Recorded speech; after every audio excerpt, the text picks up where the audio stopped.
नर्समेंट elbow के बाद जो है ना हमारा आज टॉपिक अपर और लोअर एक्सट्रीमिटी के जो फ्रैक्चर्स हैं उनके बारे में स्टडी करें। जो अपर और लोअर एक्सट्रीमिटी के फ्रैक्चर्स हैं उनके अंदर क्या है कि मैकेनिज़्म भी उनके डिफरेंट हो सकते हैं, उनकी जो न्यूरोवास्कुलर रिस्क हैं वो भी डिफरेंट हैं, और जो मैनेजमेंट रिक्वायरमेंट हैं वो अपर और लोअर एक्सट्रीमिटी के वो डिफरेंट हो सकती हैं।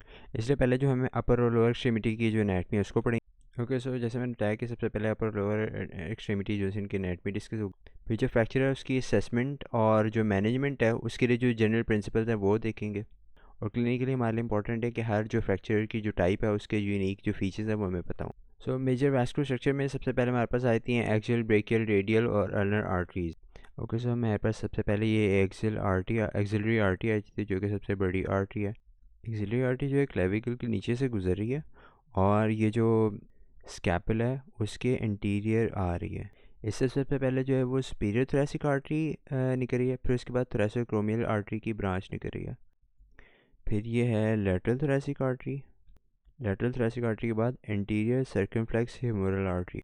इंटीरियर सर्कमफ्लेक्स से पहले जो है वो पोस्टीरियर सर्कमफ्लेक्स ह्यूमरल आर्टरी है, और ये दोनों जो है ना ये नेक के पास जाके एनास्टोमोज कर रही हैं।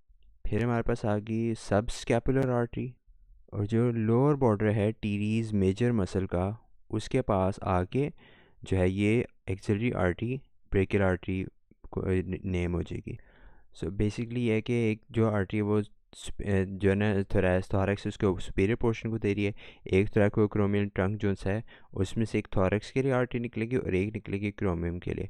उसके बाद फिर आ जाएगा हमारे पास लैटरल थोरैसिक, सबसे साइड वाले थोरैक्स के लिए। साइड वाले थोरैक्स के बाद फिर हमारे पास आ जाएगी सब स्कैपुलर, स्कैपुला जो इसके निचले हिस्से को देने के लिए आर्टरी।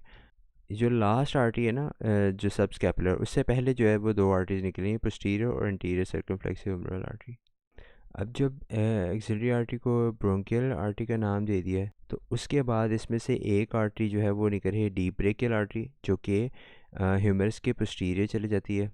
जो डीप ब्रेकियल है उससे फिर निकल रही है मिडल कोलैटरल, और डीप ब्रेकियल से आगे जाके फिर जो है ना वो लैटरल कोलैटरल निकल रही है। जो अब ब्रेकियल आर्टरी है वो थोड़ा सा आगे जाएगी तो वहाँ पे आके देगी सुपीरियर अल्नर कोलैटरल, और फिर उसके बाद इन्फीरियर अल्नर कोलैटरल। ब्रेकियल से deep brachial artery, deep brachial के बाद फिर इसमें से सुपीरियर अल्नर कोलैटरल और इन्फीरियर अल्नर कोलैटरल, और जो डीप ब्रेकियल है उसमें से फिर निकल रही है मिडल कोलैटरल और रेडियल कोलैटरल। डीप ब्रेकियल से मिडल कोलैटरल और फिर रेडियल कोलैटरल।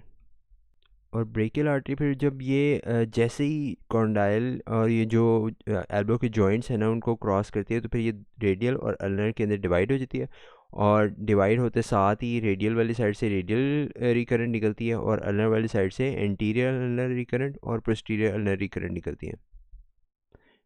जो फिर हमारे पास आ जाती है मेजर नर्व्स में हमारे पास जो ब्रेकियल प्लेक्सस है वो अपर आर्म में सबसे इम्पोर्टेंट जो है वो नर्व सप्लाई करती है।